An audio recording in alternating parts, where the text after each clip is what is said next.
I'm going to talk to you today about is try and put things in perspective at like the 30,000 foot global level and then come down to the Maine level. And if I leave you with any one thing, and when I say this, you're going to think this guy's a nutcase and he's lying to me. But I will tell you that in your generation, in my children's generation, my kids are a little older than probably you guys, you are going to have to solve probably the biggest resource challenge that any generation has ever had to solve.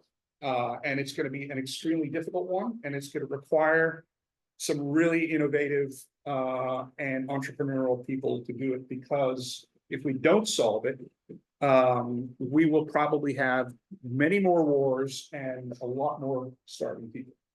And it's basically a food crisis. So if you look at the population of the globe, this is a graph of the population of the globe, you can see that, you know, in the last 1,000 years, we've grown tremendously, and we will probably be at about 9.1 to 10 billion people in the year 2050.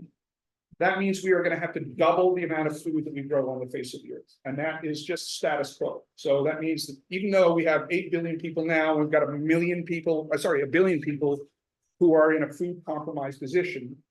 If we go to 9.5 to 10 billion, then we're going to have to grow even more food. And that's not solving that food challenge that we have right now. So it's a very, very serious challenge. And you folks are going to be part of dealing with that if you have anything to do with the food system. There's another challenge that we're facing. Anybody come from a farming family? Anybody come from a fishing family? Wow, okay. You know where your food comes from? You know what the single most common answer I get when I go to an elementary school in the state of Maine and ask them where does their food come from? That's right, the store. Yeah, we are pretty disconnected from where our food comes from. So terrestrial agriculture has some resource challenges. So we've got population going up, we've got the standard of living going up. The standard of living in China will equal the standard of living in the United States of America by 2035. So that means that the resources, in terms of demands on resources, there's going to be this giant sucking sound to China. And we saw that 3 years ago when the Chinese National Fishing Company, which is the largest fishing entity in the world, they fired all their salespeople in the United States of America. They fired over 200 people. They only have buyers. The reason they only have buyers is because they're not exporting to the US anymore. They're just buying and bringing it back to China to feed their population, right? So we're seeing a radical shift in resources. In terms of land farming, where most of our food comes from now, we are losing about 10,000 hectares of arable land annually on a global basis. So we're actually losing arable land. Part of that is to urbanization, suburban sprawl, and part of that is to irrigation and misuse of irrigation and salinization of the soil. So we're actually kind of destroying the soil that we're trying to grow food in. We are also pumping water. 87% of the world's aquifers, which are mostly used for irrigation, we are pumping in excess of their recharge rates. So we are essentially mining water to grow food. If you talk to an insurance company in the Midwest of the United States, they will tell you the single largest insurance claim they have. Anybody want to take a guess? Start pointing at people and asking. So you better start answering. What would be the single largest reason for an insurance claim in the Midwest? What was that? Dead crops. No, but that is an issue. But so the most common answer I get from people is like tornadoes, right? It's actually cracking of foundations because the land is dropping because we're pumping water so hard in the aquifer that it's actually dropping by about 1 inch a year. So that's how kind of extreme the water situation is. And then the last thing is, what are the 2 nutrients that are necessary for growing plants in dirt? There you go. Okay. So nitrogen we can create through biological processes, right? We can actually create it through organic processes. Phosphorus is a mined mineral. And known phosphorus reserves in the globe right now, at current usage rates, they run out in 2035. If you don't have enough phosphorus to put on your land, if you have a phosphorus deleted dirt on your farm, then crop yields go down by about 30%. So we have this crisis where we're getting increased demand because of population and increased standard of living, and essentially our ability to grow food on land is plateauing. And so corn, soy, wheat, and rice yields on a global basis have all plateaued for the last 10 years. We have not increased the per acre yields of those commodities. So that's the kind of background against which aquaculture is emerging. Aquaculture is currently the fastest growing food production method in the world. And it's growing at roughly globally at about 8% per year. Agriculture is growing at about 1% per year. So you can see how much faster aquaculture is growing than agriculture. And there's a reason for that. There's two basic physiological reasons. And they have to do, one of them has to do with what I'm doing right now. What am I doing right now? As opposed to you guys. You're all sitting on your butts, right? Yeah. I'm burning energy. I'm burning energy to fight gravity.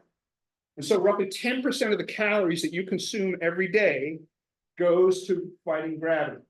If you're growing stuff in water, you don't have to burn that energy because you have buoyancy. So you've either got gas in swim bladders or you got lipid fats in tissue. And that's what that's what allows them to maintain their position in the water column, or they're on the bottom. So they're not burning any energy to fight gravity. What's the second reason that it would be more efficient to grow, particularly animal protein? This is particularly true for animal protein in water. When you go outside in Maine in the winter, what are you doing?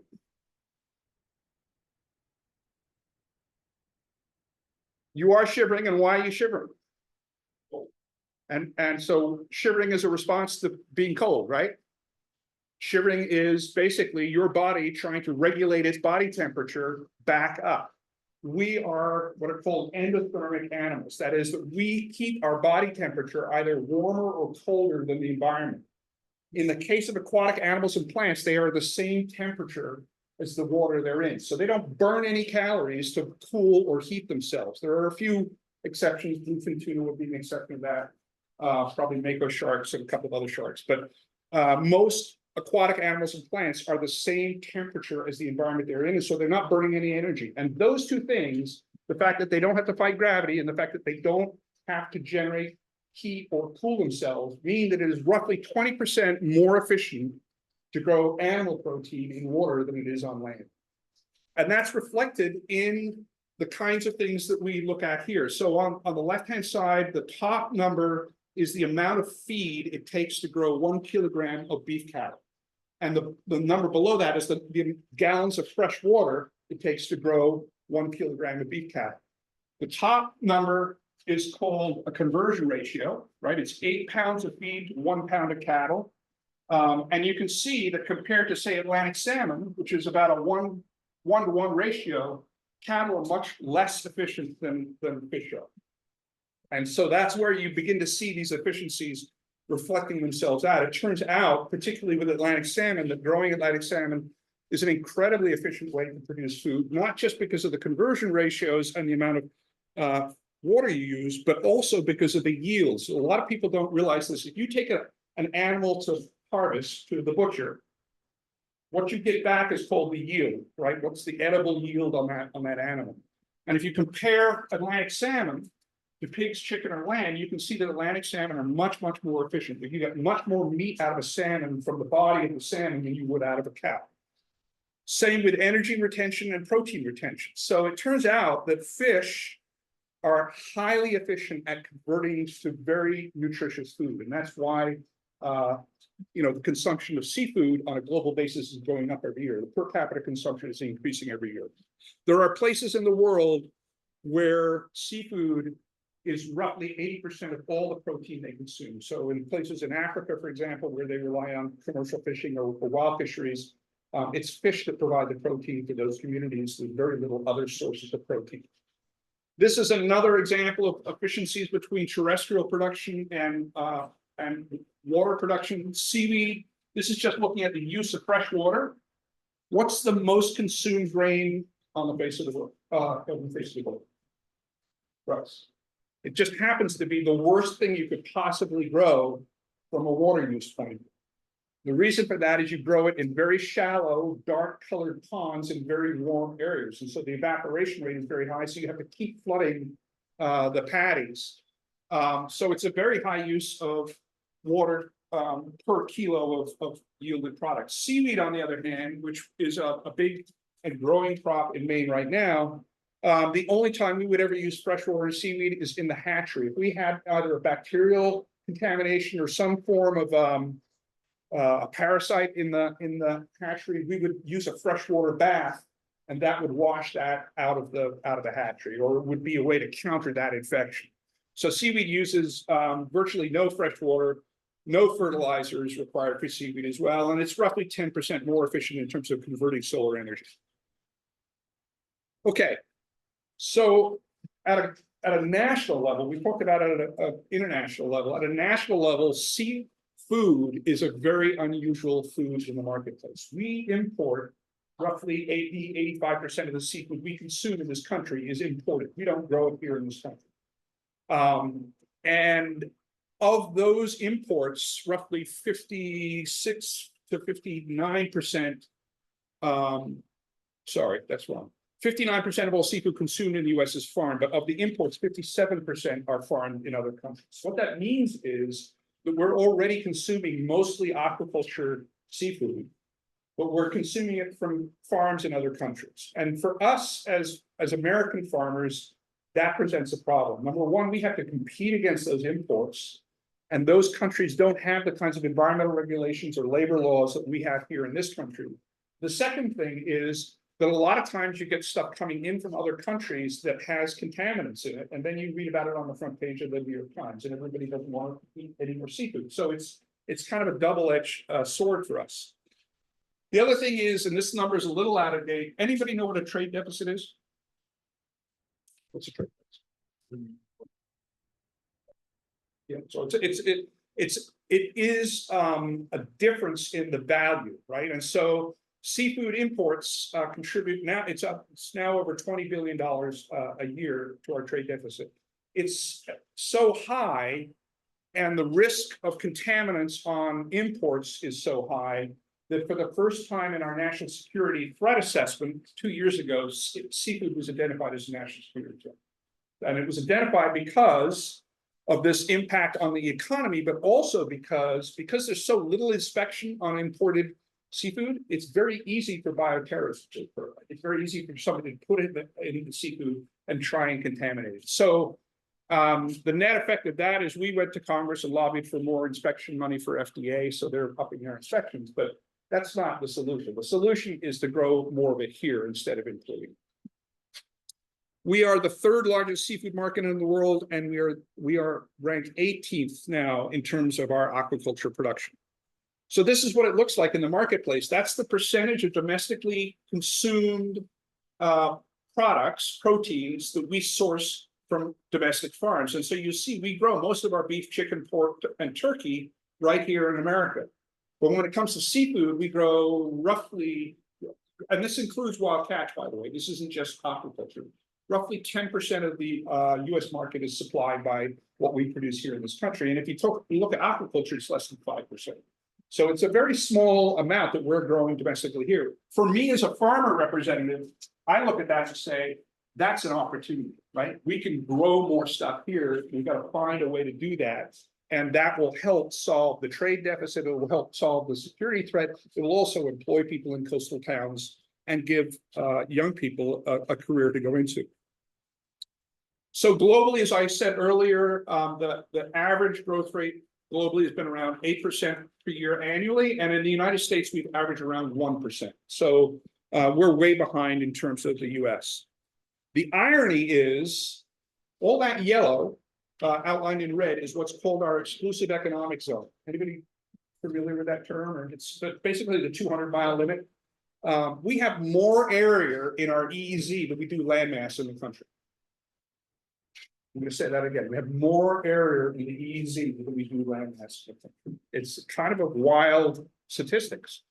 But what that means is there's a lot of opportunity in that area, as long as you're not conflicting with gas or commercial fishing or recreational sailing or what have you, there's a lot of opportunity to build farms. And so that's really where the trend is now, is not just in the US, but in other parts of the world, is to move offshore into more high energy environments. And that is going to require a level of technology and skill and knowledge that is really unprecedented. You will essentially, if you go into the field now and you stay in the field, you will begin to be viewed like astronauts are, right? You're talking about going out offshore, operating in a hostile, very challenging environment. You're going to have to develop technological knowledge solutions to meet those challenges. And that will require national programs to do that. And we've just heard the NOAA, the National Oceanographic and Atmospheric Administration, the National Marine Fisheries Service, has released a draft National Economic Development Plan for aquaculture, and that's going to drive the development in the career for probably the next 30 to 40 years. So one of the things that I think a lot of people don't realize is we've been doing aquaculture in the United States of America for a long time. We just haven't been talking about it. This is a chart that's put out by the Wild Salmon Center. They're based on the West Coast. They don't like aquaculture very much. They don't like hatcheries. So they actually track hatcheries. Every one of those little red dots is a salmon hatchery. And collectively, all of those hatcheries in the Pacific Ocean, the Pacific Rim, release 8.6 billion, with a B, juvenile salmon every year out into the Pacific Ocean. It's the single largest human intervention in any animal population on the face of the globe. And what they're trying to do is they're trying to pump up salmon runs in the Pacific so that they can harvest them for commercial fishing purposes. And so this is the history of the salmon harvest in Alaska. In the late 1800s, where the first arrow is, that was when hatchery technology first emerged. And we began to understand how to incubate fish eggs and hatch them and raise them up to juveniles.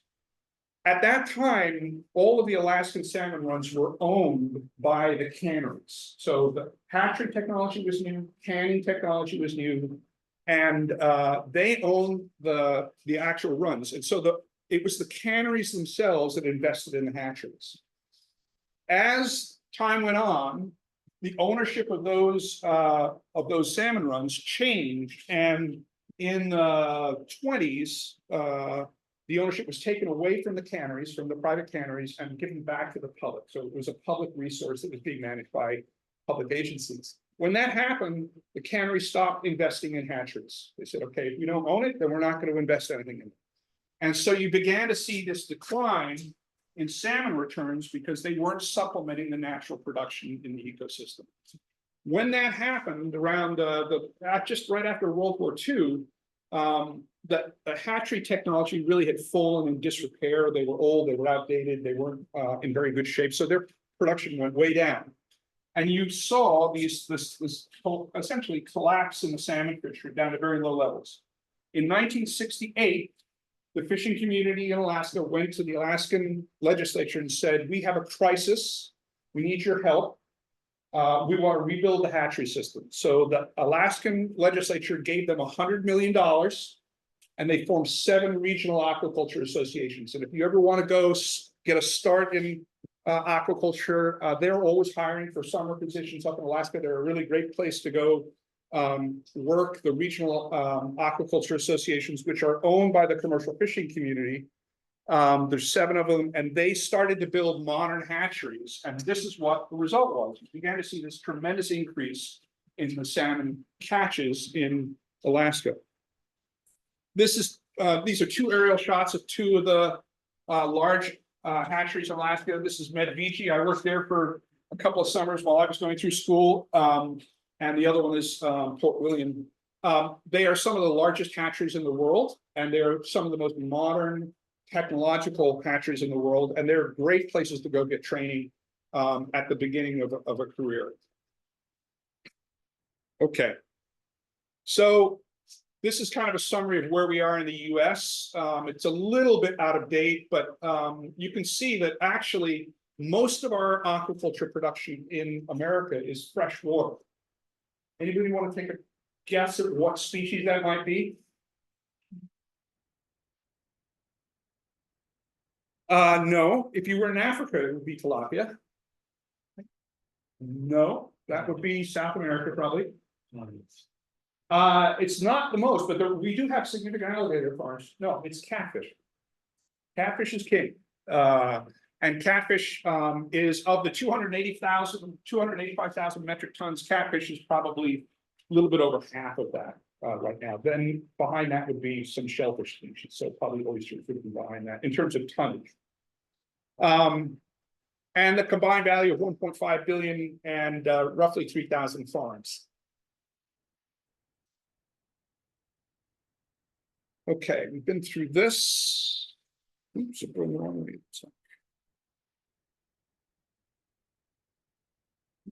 Sorry, guys. Okay, let's go to Maine.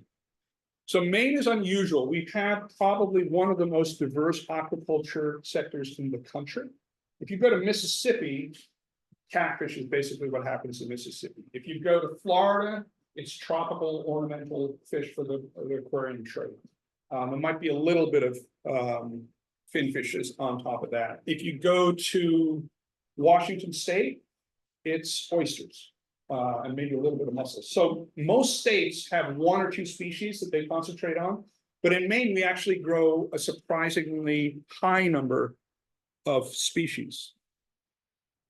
Last count we had is we were growing 24 different species. Now, it is true that the majority of what we grow are Atlantic salmon, eastern oysters, blue mussels, scallops, and seaweed. So we have a principal 6 as well.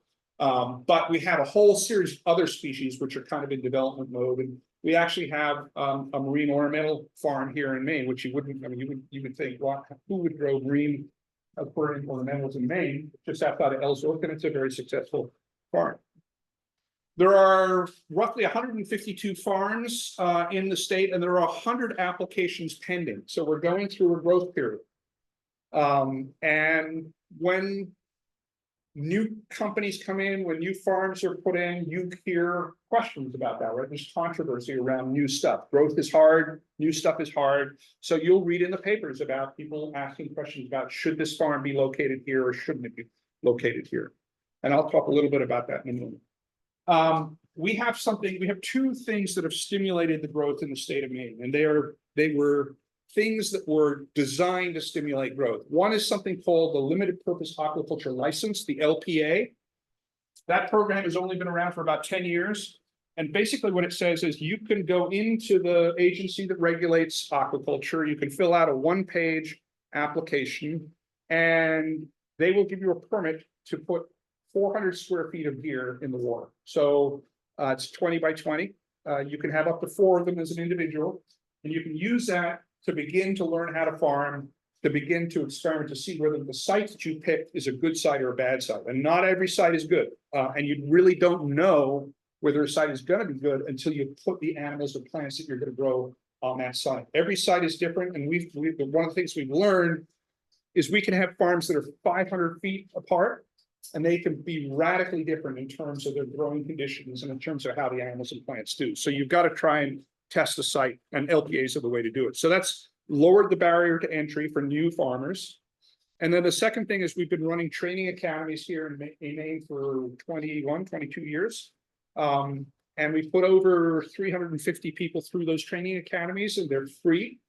They target people coming from working waterfront families, because we're trying to help working waterfront families evolve as the resource base changes. I don't know if anybody knows this, but the lobster population, because of climate change, is moving north and into deeper water. So if you're in the southern part of Maine, lobstering and catch rates have gone down, not up. And so the lobster community is facing this shift in their resource base. They're also facing challenges in terms of the development of offshore wind, taking areas away from them where they can fish, as well as the clash with right whales. You may have heard about this controversy around right whales getting entangled in lobster gear and dying. Right whales are an endangered species. And so the federal government has come in under the Endangered Species Act and said to the fishing community, you have to do X, Y, and Z by year X, Y, and Z. And the fishing community is having a hard time adapting to that because they're big changes, right? So those training academies and the LPAs are really, I think, what has driven a lot of the growth in the sector. We lease an area where we want to start a farm. There's a process we have to go through, and there's a handout here that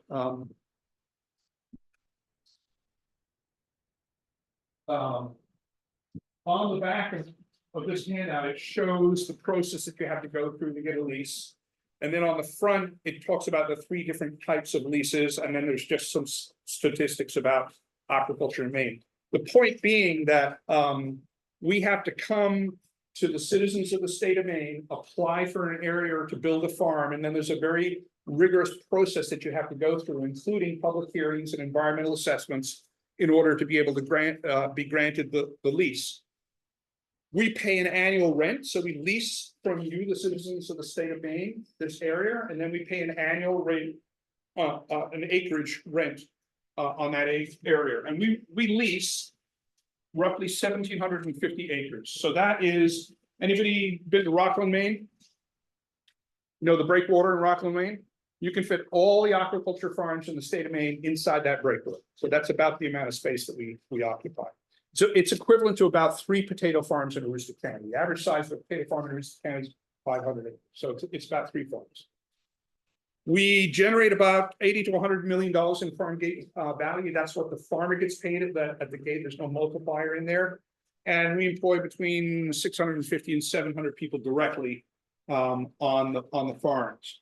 We also have, and this is a relatively recent development, we have some land-based farms that are starting up. So we have the 2nd largest hydroponic farm in the country, grows a lot of vegetables and fish together.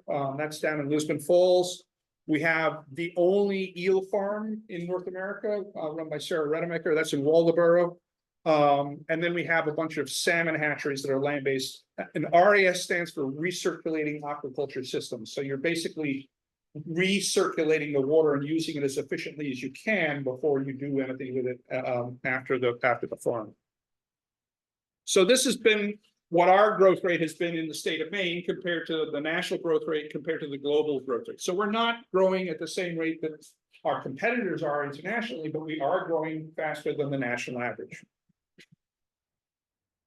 And what's been driving the growth? And it's basically a series of conditions that have happened over the last 25 or 30 years to allow entrepreneurs to move into the space and begin to invest. And this is just a list of what those are. Probably the 2 most important ones are outstanding growing conditions and proximity to market. So every year the EPA issues what's called the 305 report. And that classifies the water on a state-by-state basis in terms of how much of that water is in a compromised state. Maine consistently has been in the top 5 of those reports on an annual basis over the last 20 years, meaning we have the cleanest water in the country. And so when you're growing food in water, you need clean water. And so that's why Maine is such a great place to grow. The second reason is that we are within a 24-hour truck drive of 130 million consumers. So we can harvest one day and have that product on the shelf in the fish market the next day. And we're coming out of cold water. Anybody in the restaurant business? Okay. What would cold water mean?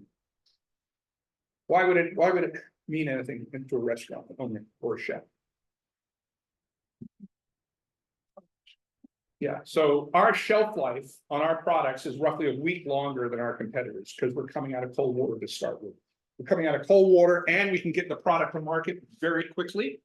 And so compared to stuff coming out of the Gulf, for example, which is coming out of warm water, we have a longer shelf life on our products. And so the main products, whether it's salmon, whether it's oysters, whether it's mussels, typically get paid more in the marketplace than some of our competitors because restaurants recognize they have a longer shelf life, they are higher quality, they're coming out of a high quality environment.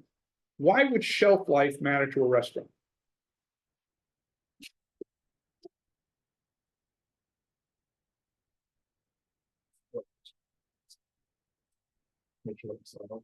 It translates directly into food costs, right? If you have spoilage on, if you have shorter shelf life, you have higher spoilage, and that increases your food costs. And so for restaurants, food costs are one of the 3 largest costs for the restaurant. And so If you've got a product that you know is very high quality and cooled down and been treated right to begin with on the front end, it's going to last longer. You're going to have less storage. These are the regulatory authorities that we currently have to comply with in Maine. It depends on, oops, one slide, sorry.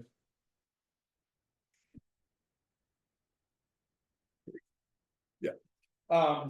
So there are a tremendous number of laws or permits that you need to get if you're going to become a farmer. And that's really this is just a list of them. Not every farm needs every one.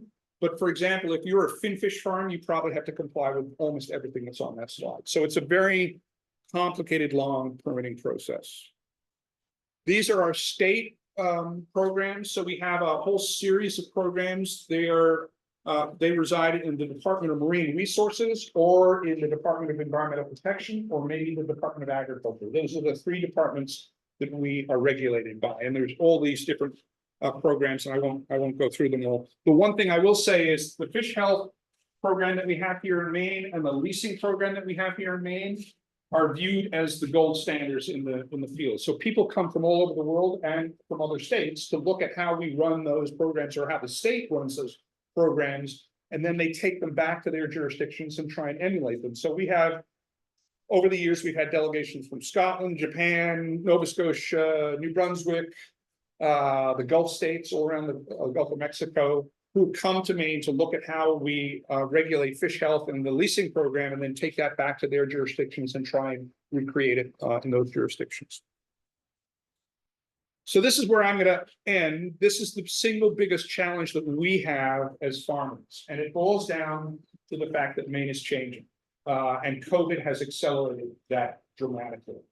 So before COVID, the population of the state of Maine was decreasing on an annual basis by a little bit less than 1% per year. We were losing population.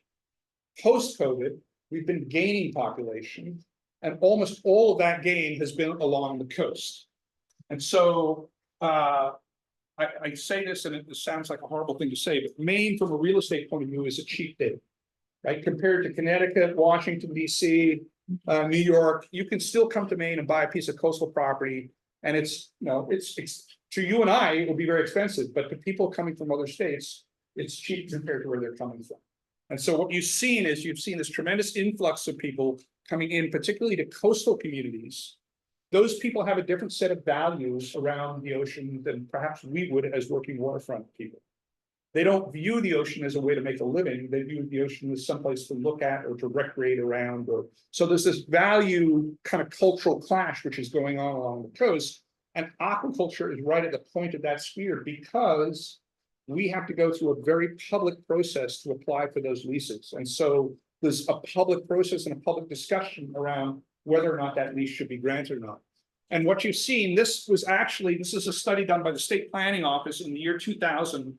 And they predicted that this kind of development was going to go up along the coast and was going to change the nature of those coastal communities. Well, we are way, way, way ahead of the prediction that they had for 2030 already. It's really dramatic how the changes that are happening in coastal communities. It reflects itself in discussions around town budgets. That's one of the things that you can really spot where the differences are. Because a lot of the people who have come to Maine may be older, they may be retired, they may not have kids in schools, and yet schools are the highest part of the town budget typically. So there's a lot of debate about, I don't want to pay for the school budget because I don't have kids. And so there's that, you hear that a lot in the town meetings going up and down the coast. The other thing that's happening is, the traditional working waterfront resource base is shifting, as I said. And you're seeing a contraction, basically. We have 5,700 lobster permit holders in the state of Maine.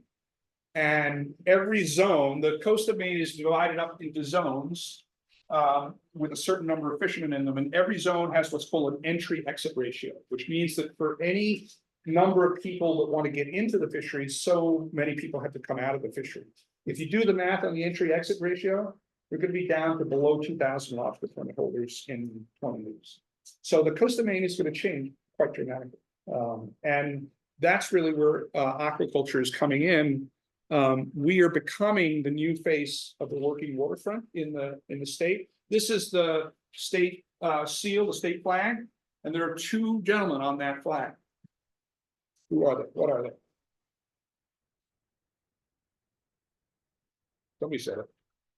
Farmer and a sailor. Farmer and a sailor, a farmer and a mariner. So if you think about aquaculture, we're the marriage of those two traditions, right? We go down to the ocean to make a living, but we're growing food.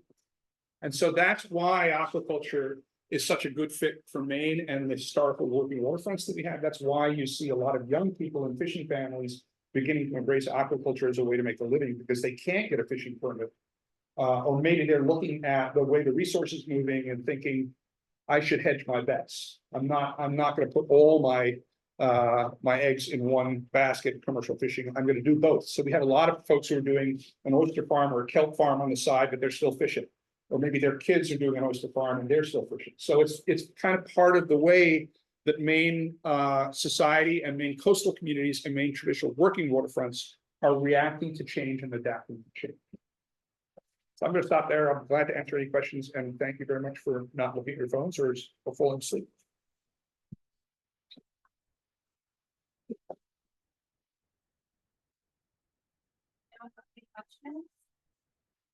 I just blew their mind. It's like drinking from a fire hose. They don't know what to think.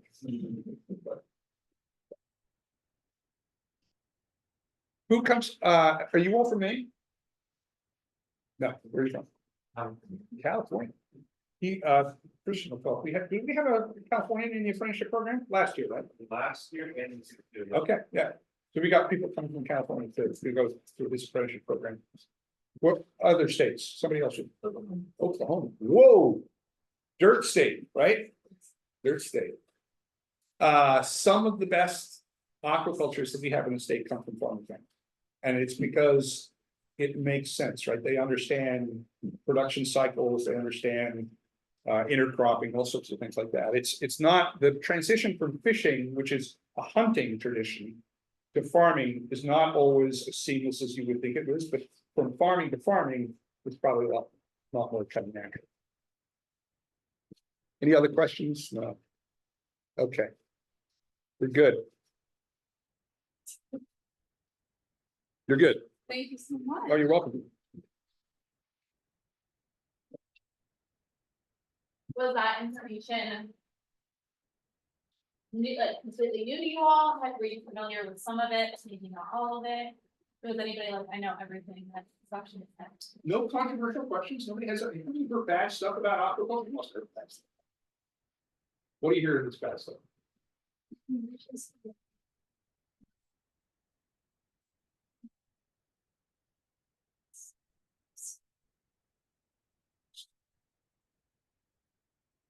Yeah. So I'm really impressed that you actually figured that out, because if you look on the back of this sheet, on the top, where the blue background is, those are the criteria that we have to meet in order to get a lease. And you will see if you read through that the one thing that isn't on there is visual impact, right? The state has made the decision, the state legislature has made the decision that we are not going to decide whether or not you can or can't put a farm there because it's going to have a visual impact, because that's subjective. What is pretty to one person is ugly to another person. So how do we regulate a public resource around them? And so that has been, has not been part of the criteria all along. What that means is that when somebody wants to object to a lease application, they have to object to it based on one of these criteria, and typically they target either environmental impact or conflict with other user groups. And they will go to the extreme of finding a local commercial fisherman and getting them to stand up and say, I don't want to do it because you're going to interfere with my fishing.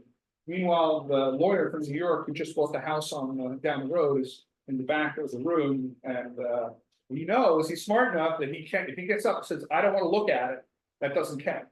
So that's really what's going on along the coast with that social conflict, and it is it's really dramatic. You can sit in a lease hearing; they can go for hours and hours, and you really see kind of an interesting side of humanity. People will make stuff up. I mean, completely. It's pretty crazy. Okay, I'm done. Thank you. So the next kind of 40-ish minutes between now and lunch, we wanted to talk to you a little bit more about the Aquaculture Pioneers Program, and about pre-apprenticeship and registered apprenticeship opportunities in aquaculture in the state of Maine. So for some of you might be participating in Aquaculture Pioneers for internship credit. Some of you might be participating just because it's a really cool summer job. But in addition to the short-term work experience, in addition to any credit you might be getting through your school for participating, the program is also a certified pre-apprenticeship in the state of Maine. And so we wanted to talk to you a little bit about what it means to be in a pre-apprenticeship program, and also wanted to talk to you about the full-time registered apprenticeship that is directly connected to it, which is run by Sebastian and Christian at the Maine Aquaculture Association. So I think actually it makes most sense for Christian to come up and talk about the full apprenticeship program, and then we can talk about what that looks like and how your experience this summer might be able to connect to it for those of you that might be interested.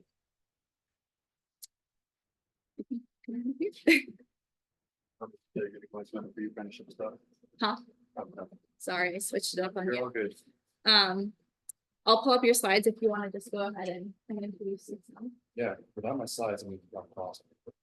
That's So fair. I'm Christian Brayden, I'm the project manager with the Maine Aquaculture Association, the guy just talking to my boss. What I do is split between a few different things, a lot of different things, but generally, just talking about sort of jobs in aquaculture in general, and just before I even introduce myself, if you ever have any questions about aquaculture and jobs, feel free to reach out to me directly or our director. Anyone, you can find our stuff on our Maine Aquaculture Association website, just reach out. There's some other resources we can point you towards as well, but the work I do, my background is actually in economics, resource economics, natural resource economics with folks in aquaculture. So the business/economics of aquaculture is a good chunk of the work I do. And then the other good chunk is this sort of stuff, is workforce development. So basically figuring out, and this is where it all came from. We had a lot of farmers who were saying, hey, we can't get who we're looking for to work on the farm. So how do we make that meet? Is make the ends meet of people who want to get into aquaculture and the farmers who need people who are qualified. And there just was a huge disconnect there. So we're trying to combine those two different things. I also do a bunch of other work related to a lot of other things. So if you ever any questions about aquaculture and sort of there's the on-farm side and sort of the office side, it's all over the place. Feel free to reach out and ask me questions. I'm going to jump into this. Cool. All right, so the apprenticeship program, as I said, is responding to the needs of the sector in general. So I won't drag the whole thing, it's probably in the slides, if I remember correctly, but probably 6-7 years ago, I've had the shop for 7 years, as people were saying, all the farmers are saying, like, hey, we need more people. We need people who have, so that's problem one. We need more people who want to work on the farm. But the bigger problem was they wanted people who had a background in aquaculture. And guess what? Nobody had a background in aquaculture. Basically, nobody at all, unless they came from the West Coast or had been on another farm in Maine. But even at the time, man, I know we were talking about last year, we had, it was what, like 50 or 60 people at the Workforce Development Summit. So 50 or 60 people who had been in programs similar to this in Maine. And if you had done that 5 years earlier, it would have been like 5 or 6 people. So even in the past 5+ years, there's been a huge increase in both the amount of businesses who are open and people who are coming into aquaculture and working. So there's tremendous opportunity. But at the time, there was really not. You had a handful of farms who had employees and really not that many. So there was virtually no experience that people that the employers could really pull or select from. And if, for example, you all were there 7 years ago, there weren't really many options for you to get the experience. So through a couple studies and some other work that sort of standardized what jobs look like across aquaculture in Maine, what the report that led this all came out to say was the apprenticeship is the most reasonable and logical way, the best way to effectively do this. So the pre-apprenticeship feeds directly, believe it or not, into the full apprenticeship.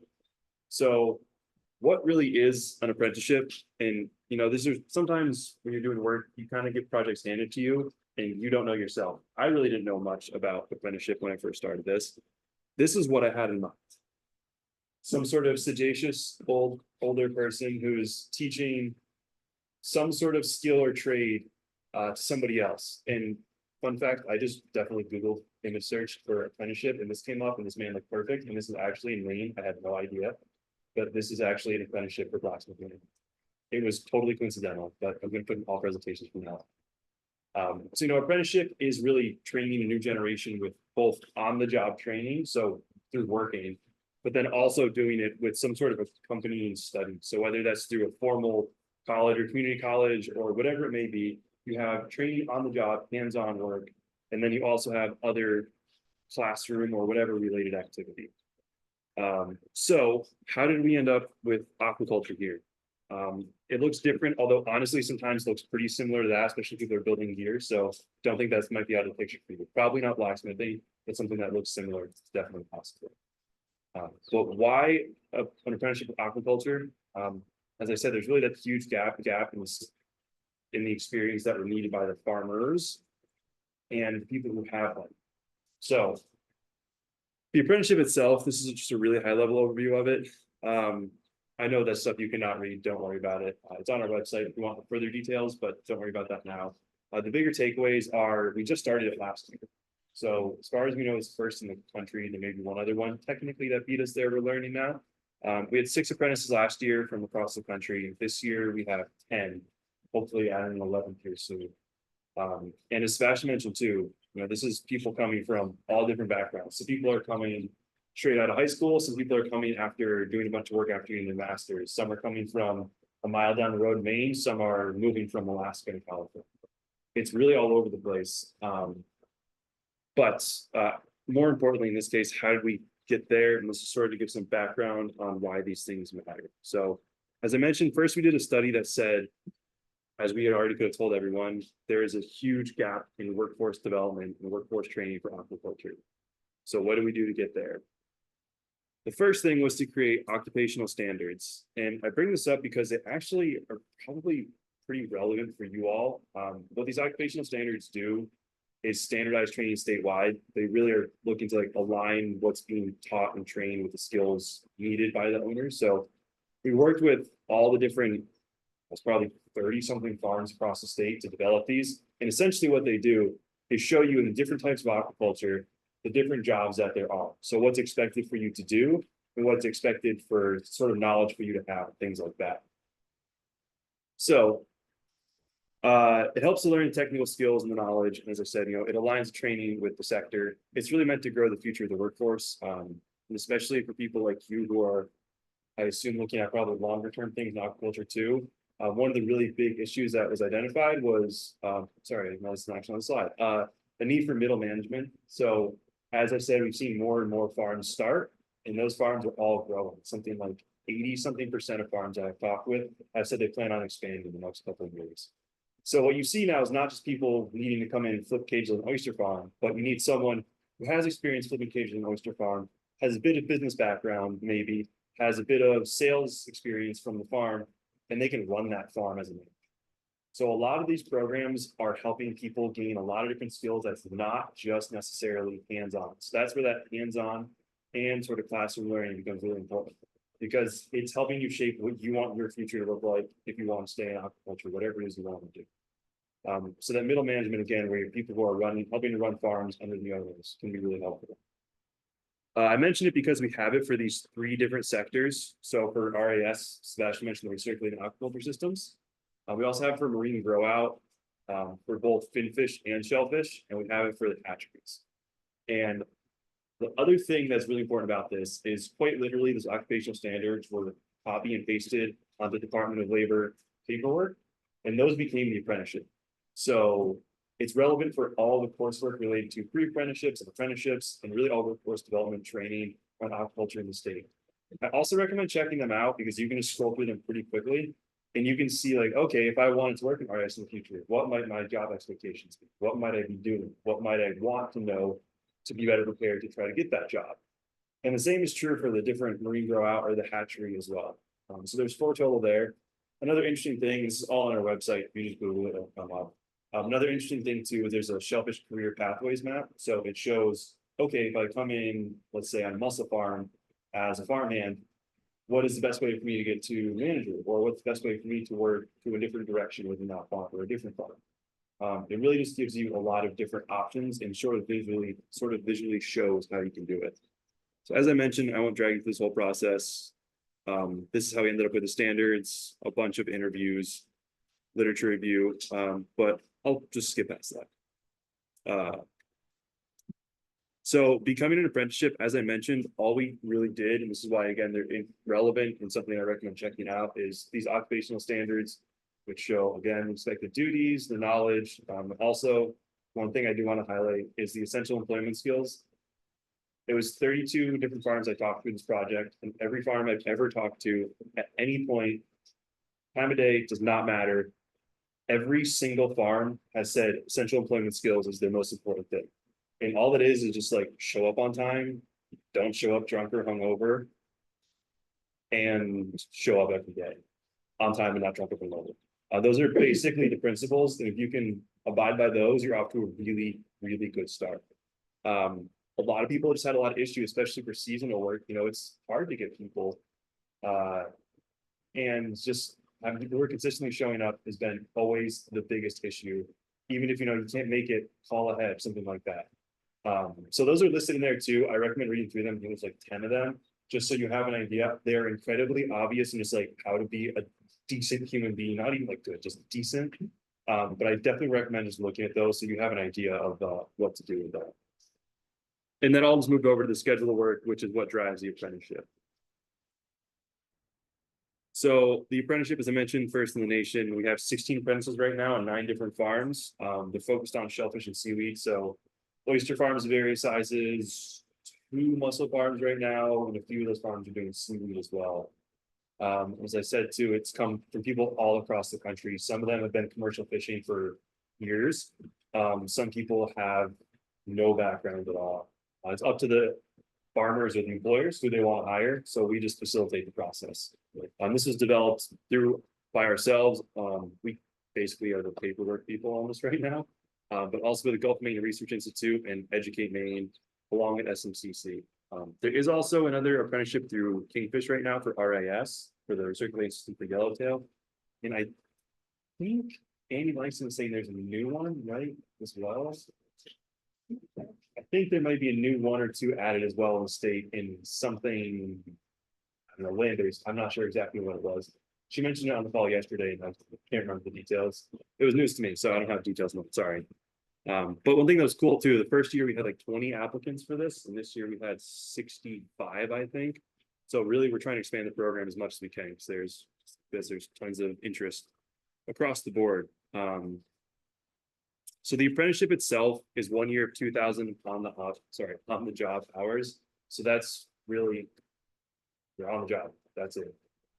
You're on the job training technically, but you're working on the farm or maybe on the land, whatever it is, you're doing work related to that, and you're learning under somebody who has a fair amount of experience. And then there's 144 hours of classroom time. So that's where I mentioned again, that first part of hands-on learning. And the second part is classroom, which honestly is often hands-on learning too, just you're not on your own specific farm. The progress is tracked via an app. It's really simple, generally. We're the intermediary sponsor, so that just means we're sort of the ones you reach out to if there's anything that's going on that's good, bad, ugly, whatever it may be. We have funding right now for these 2 years. Another cool thing is it helps to provide, we're able to pay people for the time they have to spend away from the farm. So they get a stipend. So that way, when they're not able to work on the farm and they're in class, we're able to provide a stipend that essentially covers that. We're also able to provide a stipend that covers all gear costs. So people are getting outfitted with new bibs, boots, jackets and such, and tuition. So all the community college costs and whatnot. I forgot to delete the slide because we're no longer accepting farm application in 2024 for the bullet. So my apologies for that. Just a brief idea to wrap things up here of, you might be wondering what this looks like. The classroom time, it's broken down. It's changed actually a little bit since this, but there's a lot of overview of aquaculture. Just kind of getting an understanding of, what aquaculture is, what it looks like, different levels, different species, so on and so forth. There's a lot, really a lot of it is overlap with what you're gonna be doing here, things like vessel operation. So figuring out, how to safely operate a vessel, how to work on maybe some small engine repair, things like that. Water chemistry, a lot of different things here. As I mentioned, the shellfish and algae aquaculture. And there's some variants around this too. For example, one thing we did last year that was really fun, exciting, and challenging, I think, was if you're going to be working on the water, you're an ambassador, whether or not you want to be. People are going to come up in their kayaks and ask you what you're doing and how you do it and why you do it. And so being a good neighbor is a really big thing. And to the point earlier about not my backyard, that's how you help to foster a more welcoming, accepting environment. So what we had everyone do was they had to lead a farm tour of all their peers. So they've been on the farms for a few months, and they have to bring on all their other apprentices in their cohort and lead them on tour as if they were some stranger who showed up for a farm tour. So things like that too. But I have these up here as well because something I really want to highlight is the ease with which you can transition from the pre-apprenticeship to the apprenticeship program. We have two apprentices this year who were pre-apprentices last year. And as of right now, I'll go back to this. I have to get this officially through the paperwork, but they're going to have probably 1,000 hours of their on-the-job training completed for the pre-apprenticeship program. So it transfers right over. And we're working right now too, back when you respond to Hannah's email, I'm remembering, about looking at classroom time as well. And I think it's up to 100% that can be covered. So in theory, if say you had 145 hours of related time, you get into the apprenticeship and you would be completely covered on all of that too. So it's saving for a lot of that work. So there's a lot that transfers very directly from this program to the apprenticeship program. And yeah, obviously the experience, knowing what you are doing, whether or not you like it, things like that, things won't change, really helps too. But yeah, overall, that's the apprenticeship program. I don't know if there's anything else that I missed or you wanted me to add, Hannah. Yeah, so the reason why we wanted to talk about this is one, to get you all thinking about, if you enjoy your experience on the farm this summer and you think that's something that you want to continue in your future, the apprenticeship program full-time after this summer is a really great opportunity for you to continue learning and training on the job, continue to receive some of that classroom background. That's free, right? Fully paid for. You're paid to sit in the classroom to learn more about the industry through Southern Maine Community College. And as Christian mentioned, 2 participants that went through the Aquaculture Pioneers Program last year are now apprentices. So 2 out of the 10 apprentices this summer were from this program, and they were able to get, as Christian said, a lot of those on-the-job training hours and potentially some of those classroom hours out of the way through their participation in the Aquaculture Pioneers Program this summer. And so that kind of brings me to the fact that that is, a full-time paid registered apprenticeship program. This is, if you want what comes before it, it's the pre-apprenticeship. Pre-apprenticeships are a lot less rigid and defined, and they're really intended for exploration, both for you to try out a position on a farm, see if it's for you, see what you like, see what you don't like. And it's also an opportunity for the farmers too, right? Your employers to see, hey, this is what it's like to work with somebody that's new to the industry or transitioning into the industry or needs a little bit more training and upskilling in the industry. So the pre-apprenticeship is the shorter term Aquaculture Pioneers Program. It's very much exploratory for both you and for the employer. And then after the summer, if you are at all interested at any point in participating in the registered apprenticeship program, whether it's in the next cohort or it's several years down the road, being a pre-apprentice through Aquaculture Pioneers allows you a guaranteed interview for any position in the apprenticeship that you want. And it also allows you to get some of that credit out of the way so you can go through the apprenticeship faster. That might even correlate to some quicker wage increases, but it's really designed to help give you all an advantage into that next step in your career development, because you've gone through this summer program. You've shown that you throughout the summer will already have gained a lot of really relevant knowledge and skills that these employers are going to really love and value, and you showing that you're serious about a career in Maine aquaculture. Do you have any questions about anything Christian or I just said? I'll also just add to that. I can say that is obviously the idea behind it, but in actuality too, we have confirmed that those who are having the pre-apprenticeship background and whatnot, if you have the on-farm experience for whatever you want to do next in aquaculture, it sets you at a huge leg up. So any experience you have, especially do something like this with this formalized program where you're doing things both on the farm that is in a training sense and off the farm that's in a training sense. It gives you a huge leg up. So yes, you are guaranteed an interview, but beyond that too, like those are often the strongest candidates. And whatever you want to do, whether it's your apprenticeship or not, I would say from just a general sense, the best thing you can possibly do for a future aquaculture is to start where you're starting on this, because that's where you learn everything that will guide you for the rest of your career. But yeah, glad to take any questions too. I think we opened in January this year, if I remember correctly, so January would be most likely. I'll be completely honest and transparent saying we're still working on funding for the future of it, which is always the really fun part of things like that. So I don't know exactly what the time will be, but assuming it'll be the same, probably in January. Yes.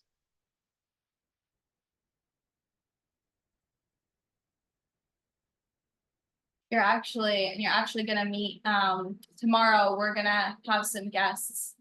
Previous participants talking about their experience, giving you tips and tricks and all of that, and one of the folks, that are gonna be participating in that previous participant panel discussion is now one of the apprentices who grew Nice. to join us.